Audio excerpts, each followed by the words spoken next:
is going on, guys? It's Yoji. The unique topaz flask, Vessel of Vinktar, was introduced in this patch, and it is widely regarded as a very strong and potentially overpowered item. It can be obtained by completing the boss fight in the Vinktar Square map, which can be obtained by selling the 4 Agnarod staves called East, South, West and North. I recently got my hands on one of those flasks, and got to try it extensively on my low life crit Shock Nova build, which you can see in the background here. There's some information on the build in the video description below, if you are interested in that.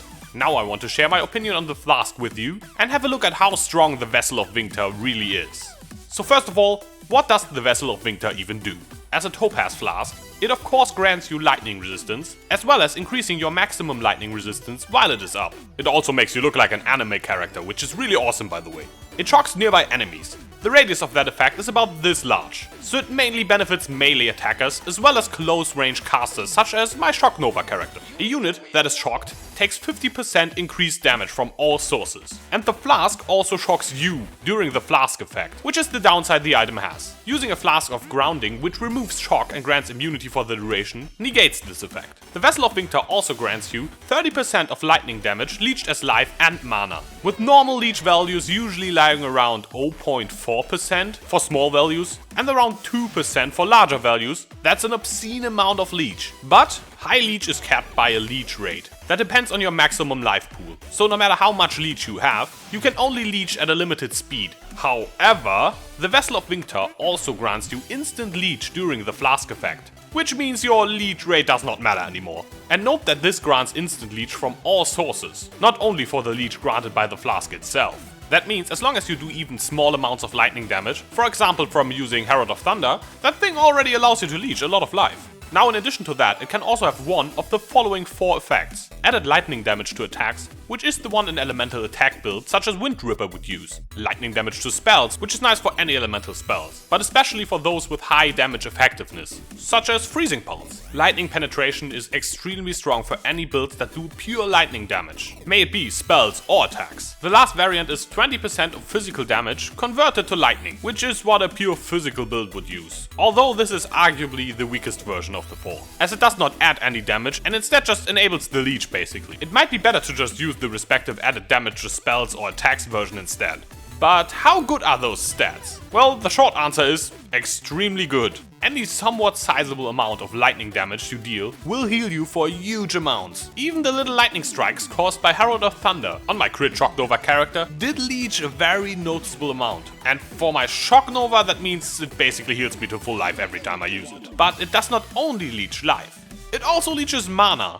And I was using the Voidbringer gloves, which have the downside of causing your spells to cost 80% increased mana, which usually makes it very hard to sustain any rapid casting of spells. Well, Vessel of Vinktar solved that problem completely.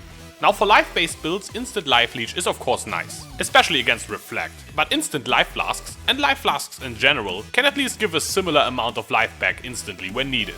For an energy shield build, however, there are no oh shit buttons that instantly recover large amounts of ES, besides VAAL Discipline, which does have a cast time and is very limited in uses, because it is a VAAL skill and it needs souls to function. Vessel of Vinktar, in combination with Ghost Reaver, can function as an instant ES flask, which can make it a great choice for low life and CI builds. I was using a Series Promise with VAAL PACT before I got Vessel of Vinktar, and while it helped me out quite a bit, Vessel of Vinktar outdoes the Chaos Leech by a lot, even when using the added Chaos support gem. Oh, and that Series Promise does not leech mana, does not grant extra damage from shocking enemies, or give me 10% lightning penetration. And with instant leech we already have taken care of any reflect problem, which is what a Series Promise is often used for. But what are the downsides? The most obvious downside is that you are shocked when using the flask. As this is a very dangerous state to be in, especially in hardcore, most people recommend using a flask of grounding to counter the effect. That means Vessel of Vinktar basically takes 2 flask choices away from you. Although one could argue that having a flask of grounding is a good idea anyways. Secondly, the flask of course has limited uses, which need to be recharged by killing monsters. When I was focusing on clearing efficiently, I was able to keep the flask up basically permanently when running maps with easy to clear layouts.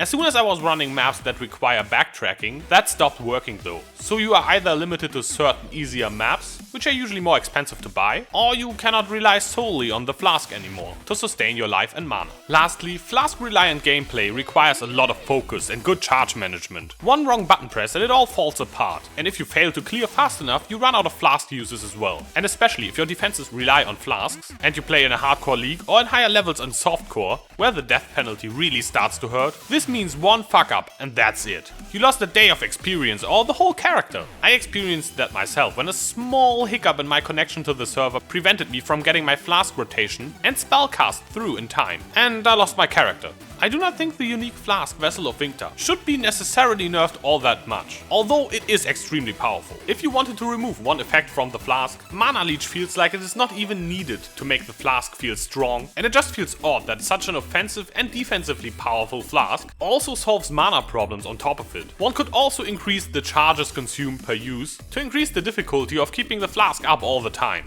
In general, the Vessel of Vinktar rewards high-risk gameplay, the ability to manage resources, and having good reaction times. It increases the skill ceiling of the game, while still having enough raw stats to feel strong when the average player uses it. But what is your opinion on the Vessel of Vinktar? Let me know in the comments below. And if you enjoyed this video, feel free to subscribe or check out my channel for more PoE content. I am Yoji, and I will see you soon.